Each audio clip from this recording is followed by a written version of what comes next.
Kung may isang Pilipinang artista na lumaki sa harap ng camera, na naging isa sa mga pinakasikat na child stars ng kanyang henerasyon, na naging isa sa mga pinaka-talented na aktres at mananayaw sa ASAP, at biglang nawala. Hindi lang nawala sa isang proyekto, hindi lang nawala sa isang show, nawala sa harap ng publiko, at unti-unting lumayo sa spotlight, sa isang industriya na pinalaki siya. Isa lang ang pangalan, Shaina Magdayaw. Pero narito ang bagay na hindi alam ng karamihan. Hindi tamad si Shaina. Hindi siya nawala dahil wala nang gustong kumuha sa kanya. Hindi siya nawala dahil hindi na siya sikat. Dahil ang tunay na dahilan ng kanyang pagkawala sa spotlight ay isang sakit na halos 8 taon niyang nilabanan. Nang tahimik, nang walang alam ng publiko, nang nagdudusa siya sa loob, habang ang lahat ay nagko-comment sa kanyang panlabas na hitsura. At ang sakit na yon ay isang bagay na naranasan ng milyon-milyong babae sa buong mundo, pero hindi laging pinag-uusapan. Ngayon, sasabihin ko sa iyo ang buong kwento. Simulan natin sa simula. Si Shaina Garcia Magdayaw ay ipinanganak noong Nobyembre 6, 1989 sa Quezon City. Kahit ipinanganak siya sa Manila, ang kanyang pamilya ay nagmumula sa Bogo City, Cebu, at ang kanyang mga magulang ay parehong Cebuano. Ang kanyang ate na si Vina Morales ay lumaki muna sa Cebu bago lumipat ang kanilang pamilya sa Manila para ituloy ang karera ni Vina sa showbiz. At dahil si Vina ay isang actress na, ang batang Shaina ay madalas na sinasamahan ng kanyang ate sa mga tapings at shootings. Hindi nila inaasahan na ang simpleng pagsasama sa mga tapings ay magiging simula ng sariling karera ni Shaina. Siya ay 6 na taong gulang pa lang nang bigyan siya ng pagkakataon na mag-audition para sa teleserye na Lira noong 1996. At agad siyang napansin dahil sa kanyang natural na acting at kakayahang magpahayag ng emosyon kahit sa napakabatang edad. Pag-usapan natin ang pagtaas ng karera ni Shaina. Mula sa Lyra, ang kanyang karera ay patuloy na lumago. Noong 1999, siya ay naging bahagi ng hit afternoon series na Marinela, kasama sina Camille Prats at Serena Dalrymple, at naging isa sa mga pinakasikat na child stars ng kanyang henerasyon. Pero hindi lang sa telebisyon naging sikat si Shaina. Siya ay naging bahagi ng award-winning film na Tanging Yaman at ng blockbuster franchise na Tanging Ina, kung saan ang kanyang character na Seven ay naging isa sa mga pinaka-memorable na papel sa pelikula. At sa murang edad, siya ay nakatanggap na ng iba't ibang acting awards at nominations bilang pagkilala sa kanyang talento. At habang lumalaki si Shaina, matagumpay niyang naiwasan ang tinatawag na child star curse. Sa halip na mawala sa industriya, siya ay lalo pang lumago bilang isang aktres. Lumabas siya sa mga teleserye tulad ng Runin, Kambal sa Uma, Better Half, Asintado, at marami pang iba. At siya ay kinikilala rin bilang isa sa mga pinakamagagaling na mananayaw sa ASAP, kung saan ang kanyang mga dance performances kasama sina John Prats at Maya Salvador ay naging iconic. Ngayon, pag-usapan natin ang personal na buhay ni Shaina na naging isa sa mga pinaka-pinag-usapang bahagi ng kanyang buhay. Noong 2007, si John Prats ay naging kanyang boyfriend. Sila ay naging isa sa mga pinakasikat na celebrity couples sa showbiz at ang kanilang relasyon ay tumagal ng halos 2 taon bago sila nagpaghiwalay noong 2009. Ayon sa dalawa, ang kanilang paghihiwalay ay maayos at walang third party na sangkot. Noong 2010, ang kanyang relasyon kay John Lloyd Cruz ay naging opisyal at dahil parehong nasa kasukdulan ng kanilang katanyagan ang dalawa, sila ay mabilis na naging sentro ng atensyon ng publiko. Pero kasabay ng kanilang relasyon, dumating ang isa sa mga pinakamalaking kontrobersya sa kasaysayan ng Philippine showbiz. Noong Setyembre 2010, isang blind item ang naging viral tungkol sa isang celebrity couple na umano'y dinala sa ospital pagkatapos ng isang tinatawag na locked incident habang nagse-sex. Kahit walang pangalan na binanggit, Ang publiko ay agad na ikinonekta ang kwento kina Shayna at John Lloyd. Sa loob ng ilang araw, kumalat ang kwento sa pamamagitan ng text messages, blogs, at internet forums na may mga invented na detalye para magmukhang totoo. At dahil sa laki ng issue, si Shayna ay napilitang mag-hold ng press conference para itanggi ang lahat. Tinawag niya ito bilang isa sa mga pinakamasamang chismis na narinig niya sa buong buhay niya. At hanggang ngayon, ito ay itinuturing na isa sa mga pinakamalaking fake news at urban legends sa kasaysayan ng Philippine showbiz. Noong 2012, si Shayna at John Lloyd ay nagpaghiwalay.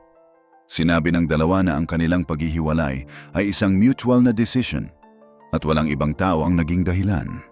Pagkatapos ng breakup, si Shayna ay madalas na iniuugnay kay Piolo Pascual dahil sa kanilang mga magkasamang proyekto at personal na lakad.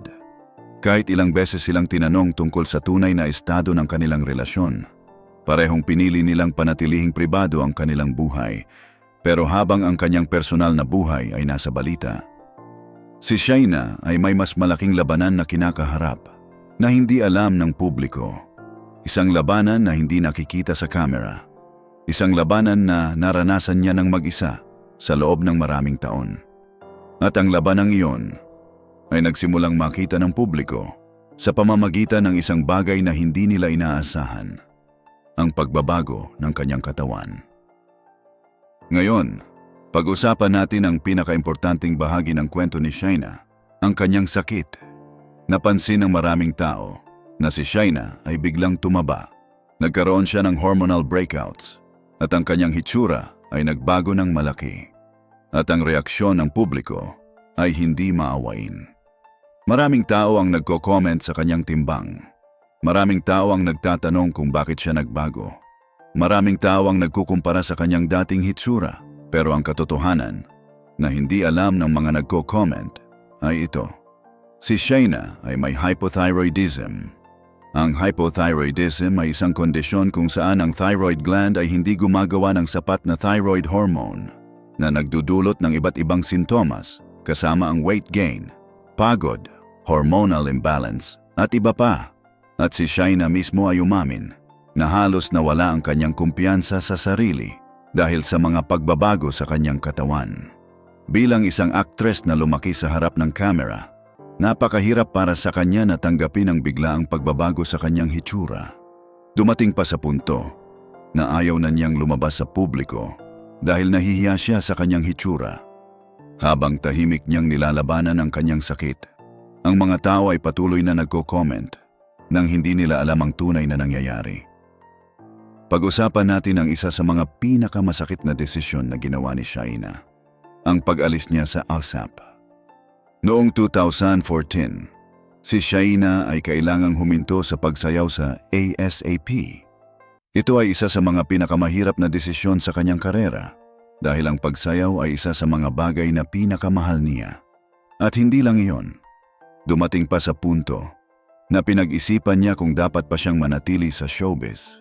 Isang aktres na lumaki sa industriya na nagtrabaho ng husto para sa kanyang karera ay nagtatanong sa kanyang sarili, dapat pa ba akong magpatuloy? Iyon ang lalim ng kanyang pagdududa. Iyon ang lalim ng kanyang sakit. Pero sa halip na sumuko, si Shayna ay pumili na lumaban. Nagpunta siya sa kanyang doktor ng regular. Sinunod niya ang kanyang maintenance medication. Binago niya ang kanyang lifestyle. Naging vegetarian siya. Naging mas disiplinado sa kanyang dieta. Nag-ehersisyo siya ng regular. At pinahahalagahan niya ang sapat na pahinga. At ang kanyang pananampalataya ay malaking papel din sa kanyang paggaling. Ngayon, pag-usapan natin ang paggaling ni Shayna. Ang kanyang paggaling ay hindi madali. Hindi ito mabilis. Halos 8 taon ang kinailangan niya para makontrol ang kanyang kondisyon. Pero nang bumalik siya sa ASAP stage, hindi lang isang magaling na mananayaw ang bumalik. Isang babae ang bumalik na dumaan sa sakit, na nilabanan ang kanyang mga insecurities at muling nakuha ang kanyang kumpiyansa sa sarili. At ang kanyang pagbabalik ay naging simbolo ng isang bagay na mas malalim kaysa sa isang dance performance ng isang babaeng hindi sumuko. At ngayon, Si Shaina ay abala sa kanyang mga negosyo at sa kanyang faith-based travel activities.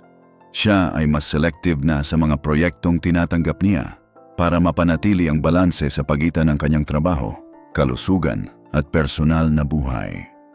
At sa loob ng mahigit 3 dekada sa showbiz, si Shaina ay nagpatunay na ang kanyang tenacity at dedikasyon ay kapuri-puri. Ngayon, pag-usapan natin ang mas malaking mensahe ng kwento ni Shaina. Ang kanyang karanasan sa hypothyroidism ay nagpapakita ng isang katotohanang kailangan nating harapin. Na ang mga pagbabago sa katawan ng isang tao ay hindi laging dahil sa tamad o kawalan ng disiplina. Minsan, ang pagbabago ay dahil sa isang sakit na hindi nakikita sa labas. At ang mga taong nagko-comment sa hitsura ng iba nang hindi nila alam ang tunay na nangyayari ay nagdudulot ng karagdagang sakit sa mga taong nagdudusa na. Sinabi mismo ni Shaina na halos nawala ang kanyang kumpiyansa sa sarili dahil sa mga komento ng mga tao. At iyon, ang mensahe ng kanyang kwento ay para sa lahat ng nagko-comment sa hitsura ng iba. Huwag mag-assume, huwag mag-comment sa katawan ng ibang tao nang hindi mo alam ang kanilang kwento. Dahil sa likod ng bawat pagbabago sa katawan ay maaring may isang taong nagdudusa na kailangan ng suporta at hindi ng pagpuna. Isang child star na nagsimula sa edad na 6. Isang actress na nanalo ng mga award. Isang mananayaw na naging iconic sa ASAP. Isang babaeng naranasan ang isa sa mga pinakamalaking fake news sa kasaysayan ng Philippine showbiz. At isang babaeng nilabanan ang hypothyroidism ng tahimik nang walang alam ng publiko sa loob ng halos 8 taon. Iyon ang kwento ni Shaina Magdayao. At ang pinakaimportanteng aral ng lahat ng ito, kapag nakita mo ang isang tao na nagbago ang hitsura, kapag nakita mo ang isang tao na lumayo sa spotlight, kapag nakita mo ang isang tao na parang hindi na siya ang dating kilala mo, huwag agad mag-judge. Dahil sa likod ng bawat pagbabago ay maaring may isang kwento na hindi mo pa naririnig. Iyon ang tunay na kwento ni Shaina Magdayao. Iyon ang tunay na dahilan ng kanyang pagkawala. At ngayon, narito na siya ulit. Mas malakas, mas malusog, mas nagpapasalamat. Nalungkot ka rin ba sa kwento ni Shaina Magdayao? Mayroon ka bang kakilala na may hypothyroidism? I-comment mo sa baba. At huwag kalimutang mag-subscribe para lagi kang updated sa aming mga kwento. Salamat sa panood.